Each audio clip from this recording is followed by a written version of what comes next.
Jauh sebelum kerajaan-kerajaan besar berdiri di Nusantara, sebelum candi-candi megah menjulang, dan sebelum azan menggema dari menara masjid, masyarakat Jawa kuno telah memiliki kepercayaan spiritual yang kuat.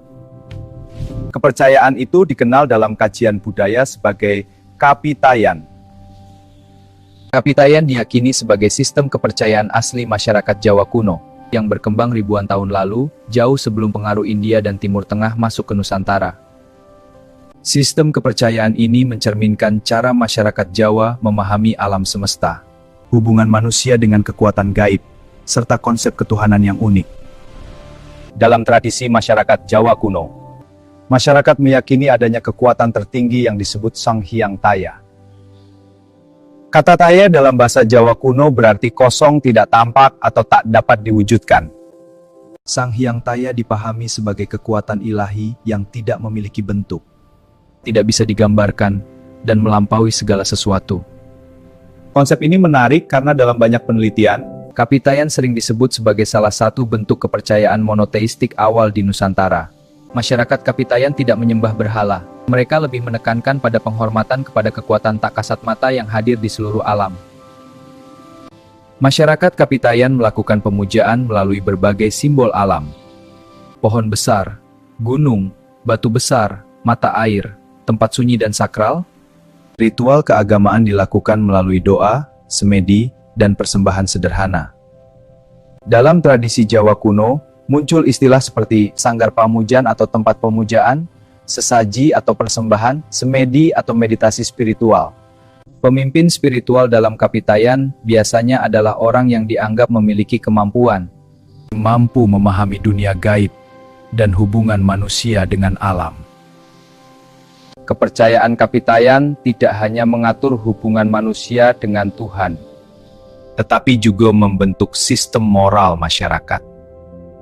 Masyarakat diajarkan hidup selaras dengan alam. Prinsip utama mereka adalah menjaga keseimbangan antara manusia, alam, dan kekuatan gaib.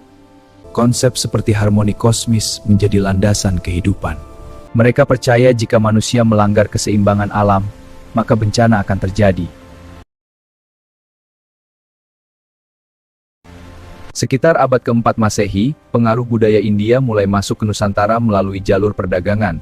Pedagang dan pendeta dari India membawa agama Hindu ke Nusantara.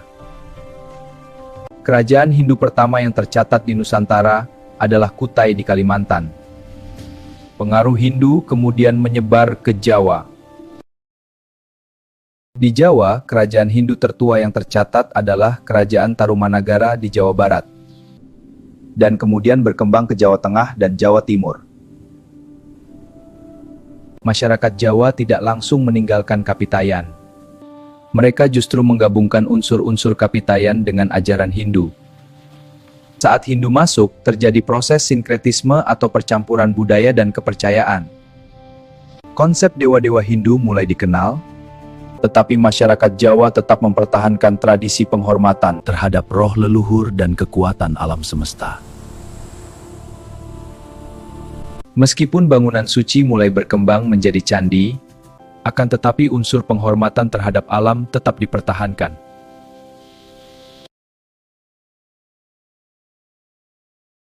Pada abad ke-8 hingga ke-15, kerajaan Hindu-Buddha berkembang pesat di Jawa. Kerajaan besar seperti Mataram kuno, Kediri, Singhasari, dan Majapahit menjadi pusat peradaban besar. Agama Buddha juga masuk dan berkembang bersama Hindu. Banyak raja memadukan kedua ajaran tersebut. Contoh paling terkenal adalah pembangunan Candi Borobudur oleh Buddha, Candi Prambanan oleh Hindu. Walaupun Hindu dan Buddha menjadi agama kerajaan, namun unsur kapitayan tetap hidup dalam budaya rakyat. Hal ini terlihat dalam tradisi sesaji, penghormatan roh leluhur, ritual pertanian, kepercayaan terhadap tempat keramat. Banyak peneliti menyebut masyarakat Jawa memiliki sistem kepercayaan yang fleksibel dan adaptif. Islam mulai masuk ke Nusantara sekitar abad ke-7 melalui jalur perdagangan laut. Pedagang Muslim dari Arab, Persia, dan Gujarat berperan penting dalam penyebaran Islam. Namun Islam mulai berkembang pesat di Jawa sekitar abad ke-13 hingga ke-15. Mereka menikah dengan penduduk lokal dan membangun komunitas Muslim di pesisir. Pelabuhan seperti Gresik, Tuban, Demak, dan Cirebon menjadi pusat penyebaran Islam. Perkembangan Islam di Nusantara salah satunya peran besar dari Wali Songo. Mereka adalah 9 ulama yang menggunakan pendekatan budaya untuk mengajarkan Islam. Metode dakwah mereka meliputi seni pertunjukan, wayang, musik gamelan, dan tradisi lokal. Sunan Kalijaga dikenal sebagai tokoh yang paling menonjol dalam memadukan Islam dengan budaya Jawa. Ia tidak menghapus tradisi lama, tetapi menyesuaikannya dengan ajaran Islam. Misalnya tradisi sekaten, dakwah melalui wayang, penggunaan simbol budaya Jawa. Pada akhir abad ke-15, Majapahit mulai mengalami kemunduran. Faktor penyebabnya antara lain konflik internal, perubahan jalur perdagangan, meningkatnya pengaruh Islam. Kemudian muncul kerajaan Islam pertama di Jawa yaitu Kesultanan Demak. Demak menjadi pusat penyebaran Islam di Jawa. Para ulama dan raja bekerja sama membangun masyarakat Islam. Dan Masjid Agung Demak menjadi simbol penting perkembangan Islam di Jawa. Islam di Jawa berkembang dengan pendekatan budaya. Banyak tradisi Kapitayan dan Hindu-Buddha yang tidak dihapus tetapi disesuaikan.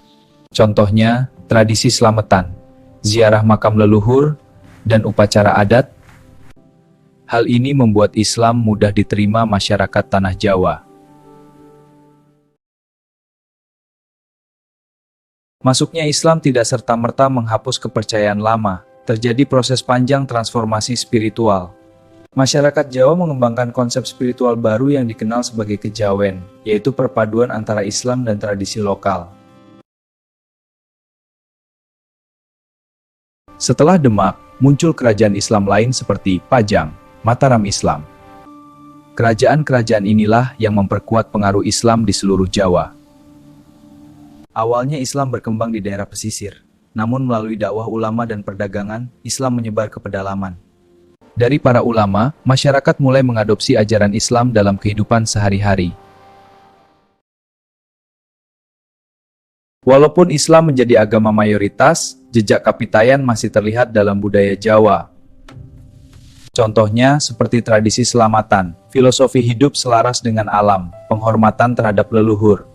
Perjalanan spiritual masyarakat Jawa menunjukkan kemampuan adaptasi yang luar biasa.